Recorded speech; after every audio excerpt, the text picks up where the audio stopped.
अभी 2025 शुरू ही हुआ है कि द सिम्पसन्स की प्रेडिक्शंस सच होती दिखाई दे रही हैं। लॉस एंजलिस में लगी जंगली आग जिसने हजारों एकड़ जमीन पर अपना खौफ जमाए रखा और घरों के घर तबाह कर दिए।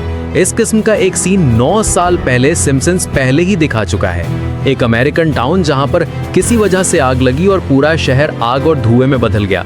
आग बुझने के बाद लॉस एंजलिस काउंटी की जो एरियल फोटोज आ रही हैं, वो हैरत अंगेज तौर पे सिम्पसन्स के सीन से काफी मिलती जुलती हैं। लेकिन आखिर इसमें कितनी हकीकत है? सिम्पसन्स का कई साल पहले ही फ्यूचर को प्रिडिक्ट करने के पीछे आखिर क्या राज है? ये फोटो आपने कई बार पहले भी देखी होगी, जिसमें Donald Trump Saudi king Salman और इजिप्शियन प्रेसिडेंट के साथ मिलकर एक लाइट ग्लोब पर हाथ रख रहे हैं। वैसे तो ये फोटो अपने आप में ही एक पहेली है, पर ना समझ आने वाली बात यह है कि सिम्पसन्स ने यही सीन कैसे प्रिडिक्ट किया। क्या है इसकी असल हकीकत? क्या वाकई ये सच है कि पावरफुल लोगों ने सब कुछ पहले से प्लान किया हुआ है और 2025 के लिए लॉस एंजलिस वाइल्ड फायर के अलावा सिम्पसन्स की कौन सी प्रेडिक्शंस सच होने के चांसेस मौजूद हैं? डीप स्टोरी की वीडियोस में एक बार फिर से खुशामदीद। नाजरीन, द सिम्पसन्स एक लेजेंड एनिमेटेड सिटकॉम सीरीज है जिसका पहला एपिसोड तब ब्रॉडकास्ट हुआ था जब हम में से अक्सर लोग पैदा भी नहीं हुए थे। 17 दिसंबर 1989 तब से लेकर इसके 700 से ज्यादा एपिसोड्स रिलीज हो चुके हैं और अब ये कार्टून और ड्रामा दोनों कैटेगरीज में हिस्ट्री का सबसे लंबा चलने वाला स्क्रिप्टेड शो बन चुका है। ये कार्टून पहले तो सिर्फ बच्चों में काफी पॉपुलर था, लेकिन अब इसकी ऑडियंस की कोई एज लिमिट नहीं है और इसकी सबसे बड़ी वजह इसमें दिखाए जाने वाले ऐसे इवेंट्स हैं जो कई सालों के बाद असल दुनिया में सच्चे साबित हुए। पास्ट में सिम्पसन्स की जो प्रेडिक्शंस सच्ची साबित हुई हैं, उसकी एक बहुत बड़ी लिस्ट मौजूद है। 1998 के एक एपिसोड में दिखाया गया कि होमर सिम्पसन एक ब्लैक बोर्ड के सामने खड़ा कोई मैथमेटिक इक्वेशन लिखकर कुछ नया इन्वेंट करने की कोशिश कर रहा है। उस वक्त शायद किसी ने ये क्लिप देखा भी नहीं था, लेकिन ये एपिसोड लॉन्च होने के 14 सालों के बाद 2012 में साइंटिस्ट ने हिग्स बोसोन पार्टिकल ढूंढा, जिसे गॉड पार्टिकल भी कहते हैं। हिग्स बोसोन यूनिवर्स में एक ऐसा पार्टिकल है जो हर चीज को उसका वजन देता है। अगर ये पार्टिकल ना होता तो किसी भी चीज का वजन नहीं होता और शायद इस यूनिवर्स में चमचमाते सितारे, प्लैनेट्स और हम लोगों का भी कोई वजूद ही नहीं होता। यही वजह है कि हिग्स बोसोन को गॉड पार्टिकल कहते हैं। गॉड पार्टिकल की डिस्कवरी काफी हैरानकुन है, लेकिन इससे भी ज्यादा हैरानी की बात यह है कि जिन फिजिसिस्ट ने 2012 में गॉड पार्टिकल डिस्कवर किया, उनका कहना है कि 14 साल पहले सिम्पसन्स जो ब्लैक बोर्ड पर इक्वेशन लिख रहा था, वो इक्वेशन गॉड पार्टिकल के मास को कैलकुलेट करने के काफी करीब थी। आगे चलते हैं। मार्च 1995 में ब्रॉडकास्ट हुए एक एपिसोड में लीजा को लंदन में दिखाया गया। सीन में लंदन का फेमस बिग बैन टावर दिखाया गया, जिसके पीछे लंदन ब्रिज भी देखा जा सकता है। लेकिन इस तस्वीर में एक चीज ऐसी है जो उस वक्त वहां मौजूद नहीं थी। ये कौन शेप्ड स्काई स्क्रेपर पर सिम्पसन्स को कैसे मालूम पड़ा कि ठीक 17 सालों के बाद ठीक इसी जगह पर बिल्कुल इसी शेप का स्काई स्क्रेपर बनाया जाएगा, जिसे आज द शार्ट कहते हैं। इस बिल्डिंग की कंस्ट्रक्शन ही सिम्पसन्स के उस एपिसोड के 14 सालों के बाद 2009 में शुरू हुई। इतना बड़ा कोइंसिडेंस आखिर कैसे हो सकता है? चले मान भी लिया जाए कि ये महज सिर्फ एक इत्तेफाक था, तो क्या ये भी इत्तेफाक है? 1998 के एक एपिसोड में 20th सेंचुरी फॉक्स का लोगो दिखाया गया। इस लोगो में कोई खास बात नहीं है, पर अगर इसके नीचे देखा जाए तो इसमें लिखा है डिवीजन ऑफ वॉल्ट डिज्नी को, जबकि उस वक्त 20th century Fox studio Walt Disney का नहीं था।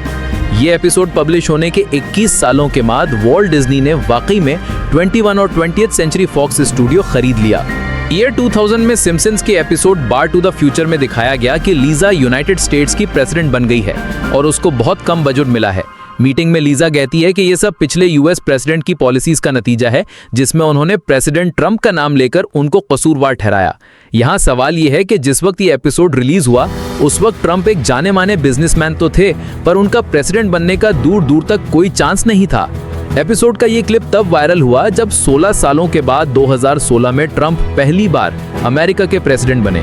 एक दूसरे सीन में सिम्पसन्स ने ट्रंप को एस्केलेटर से उतरते हुए दिखाया और ठीक यही सीन 2015 में रिपीट हुआ जब वो ट्रंप टावर के एस्केलेटर से नीचे उतरकर मीडिया को अपनी कैंडिडेंसी की खबर दे रहे थे। 1998 के एक सिम्पसन एपिसोड में सीन था जिसमें लीजा एक लिस्ट दिखाती है जिन लोगों के बारे में उसका कहना था कि वो फ्यूचर में नोबेल प्राइज जीतेंगे। अगर इस लिस्ट को गौर से देखा जाए तो इसमें एक नाम है बैंक्ड आर होमर। हैरानी की बात यह है कि यह एपिसोड 1998 में रिलीज हुआ, लेकिन 2016 में बैंक्ड आर होमर को असल में नोबेल प्राइज मिला। ये सिम्पसन्स की वो प्रेडिक्शंस थीं जिनकी वजह से इस एनिमेटेड सीरीज को बहुत ज्यादा फेम मिला। लोग ये देखकर हैरान होते हैं कि कई साल पहले भी सिम्पसन्स इतना एक्यूरेटली आने वाले वक्त को कैसे प्रेडिक्ट करता है। जो सवाल आपके जहन में आ रहे हैं वही मेरे जहन में भी हैं, पर इनके जवाब के लिए हमें थोड़ा और टाइम लगता है।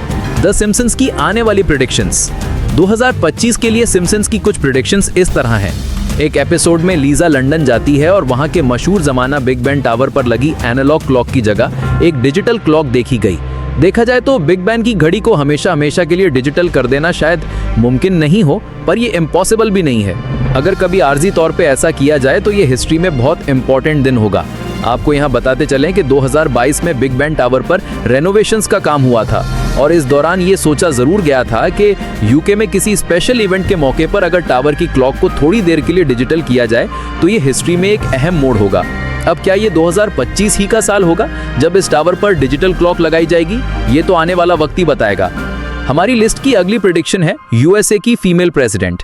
अमेरिका की हिस्ट्री में कभी भी फीमेल प्रेसिडेंट नहीं आई और इसी को लेकर सिम्पसन्स ने प्रेडिक्ट किया है कि अमेरिका में फीमेल प्रेसिडेंट आएगी। 2016 में हिलरी क्लिंटन ने इलेक्शन में हिस्सा लिया था लेकिन वो कामयाब नहीं हुई और अब 2024 में कमला हैरिस ने भी अपनी किस्मत आजमा कर देख ली, पर अब डोनाल्ड ट्रंप दोबारा से इलेक्शन जीत चुके हैं और 20 जनवरी 2025 को ऑफिस ज्वाइन करेंगे। तो फिर 2025 में फीमेल प्रेसिडेंट का चांस कैसे बनता है? ये आइडिया फ्लोट हुआ था सिम्पसन्स के ही एक दूसरे सीन में जब एक छोटे से बैच पर इवांका का 2028 लिखा हुआ था। हो सकता है डोनाल्ड ट्रंप की बेटी इवांका 2028 के इलेक्शन में कॉन्टेस्ट करने की अनाउंसमेंट इसी साल 2025 में करें, लेकिन फिलहाल वो अमेरिकन पॉलिटिक्स का हिस्सा नहीं है। आगे चलते हैं सिम्पसन्स की अगली प्रेडिक्शन जो शायद 2025 में पूरी हो सके। 2010 के एक एपिसोड द फूल मॉन्टी में दिखाया गया कि मिस्टर बर्न्स ने दिमाग को कंट्रोल करने की एक डिवाइस बनाई है ताकि लोगों के माइंड को उनकी मर्जी के खिलाफ चलाया जा सके। और अब आपको बताते चलें कि दुनिया के जाने माने बिलियनर्स एलॉन मस्क, जिनको आप सिर्फ टेस्ला, स्पेसएक्स और स्टारलिंक जैसी कंपनीज के मालिक के तौर पर जानते हैं, उनकी एक और कंपनी न्यूरालिंक के नाम से भी है और ये कंपनी पिछले कई सालों से एक ऐसी डिवाइस पर काम कर रही है जो इंसान के दिमाग को कंप्यूटर से कनेक्ट करेगी। फिलहाल इसका काम सिर्फ पैरालिसिस, अल्जाइमर और एपिलेप्सी जैसी बीमारियों को कंट्रोल करना होगा। 2025 में इस डिवाइस के प्रोटोटाइप को दुनिया के सामने लाने का प्लान मौजूद है।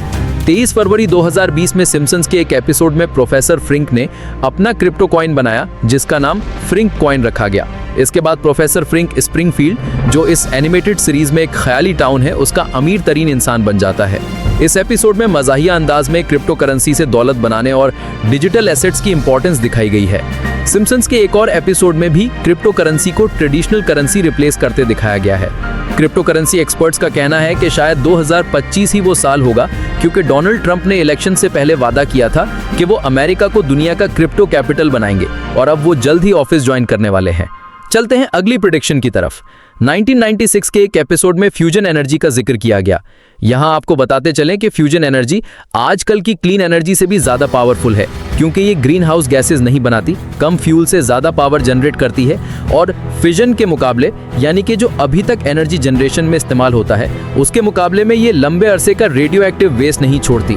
2 साल पहले कैलिफोर्निया की एक लैब ने कामयाबी से फ्यूजन रिएक्शन करके दिखाया जिसका 1996 में सिम्पसन्स ने इशारा दिया था और हो सकता है 2025 में इसका कोई प्रोटोटाइप भी दुनिया के सामने लाया जाए। अगर ऐसा हो गया तो बिजली बनाने में ये हाइड्रो पावर, विंड टरबाइन और सोलर से भी ज्यादा सस्ता पड़ेगा और इसका माहौल पर भी कोई नुकसान नहीं है। अब सिम्पसन्स की प्रेडिक्शन करने के राज पर आने से पहले एक आखिरी प्रेडिक्शन देखते हैं जो शायद 2025 में पूरी हो सके। 1995 के एक एपिसोड में लीजा ने होलोग्राफिक फोन का इस्तेमाल किया जिसमें फोन की दूसरी तरफ वाला शख्स 3D प्रोजेक्शन में उसके सामने आ गया। मेटा और एप्पल जैसी कंपनीज इस टेक्नोलॉजी पर पहले से काम कर रही हैं और हो सकता है 2025 में ये चीज लॉन्च हो जाए। 30 साल पहले सिम्पसन्स ने तो इस टेक्नोलॉजी को मजाक के तौर पे दिखाया था, लेकिन अब ऑगमेंटेड रियलिटी और होलोग्राफी के बाद हो सकता है हम 2025 में वीडियो कॉल्स के बजाय 3D कॉल्स देखें। जहां सिम्पसन्स की कई प्रेडिक्शंस वाकई में सच्ची साबित हुई हैं, वहीं जब ये एनिमेटेड सीरीज काफी फेमस हो गई तो लोगों ने अटेंशन पाने के लिए इसके कुछ सीन्स को जानबूझकर भी कॉपी किया। मिसाल के तौर पर 2012 के एक एपिसोड में दिखाया गया कि लेडी गागा एक कॉन्सर्ट में सिल्वर ड्रेस पहनकर हवा में लटककर परफॉर्मेंस दे रही है और फिर 2017 में यही परफॉर्मेंस असल में भी लेडी गागा ने करके दिखाई। इसी तरह माइली साइरस ने सिम्पसन्स के रैकिंग बॉन सीन को हूबहू कॉपी करके दिखाया जो असल में 1994 में रिलीज हुआ था। इसी तरह मीडिया अटेंशन पाने के लिए काफी कुछ जानबूझकर भी किया गया है, पर अभी कहानी का दूसरा रुख देखना बाकी है। कई बार ऐसा भी हो चुका है कि रियल इवेंट्स होने के बाद सिम्पसन्स ने उसका कार्टून बनाया और फिर सोशल मीडिया पर ऐसा दिखाया गया कि जैसे ये सालों पुरानी प्रेडिक्शन थी। वीडियो के शुरू में जो आपने जलते हुए ग्लोब की फोटो देखी थी, ये कोई सिम्पसन्स ने सालों पहले प्रेडिक्ट नहीं किया था।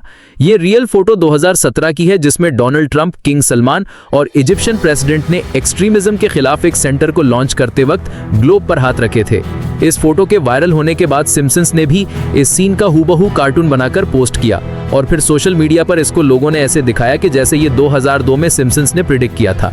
अब क्योंकि सिम्पसन्स मशहूर ही इसी वजह से है, तो लोगों ने इसका यकीन भी कर लिया। इसी तरह डोनाल्ड ट्रंप का एस्केलेटर से नीचे उतरने वाला सीन भी सिम्पसन्स ने हकीकत में ऐसा होने के बाद बनाकर पोस्ट किया। एस्केलेटर वाला सीन असल में 16 जून 2015 का है और सिम्पसन्स ने ये 7 जुलाई 2015 को पोस्ट किया। लेकिन इतनी ज्यादा और प्रेडिक्शंस तो सच्ची भी साबित हुई हैं। तो फिर आखिर ये एनिमेटेड सीरीज फ्यूचर को कैसे प्रेडिक्ट करती है?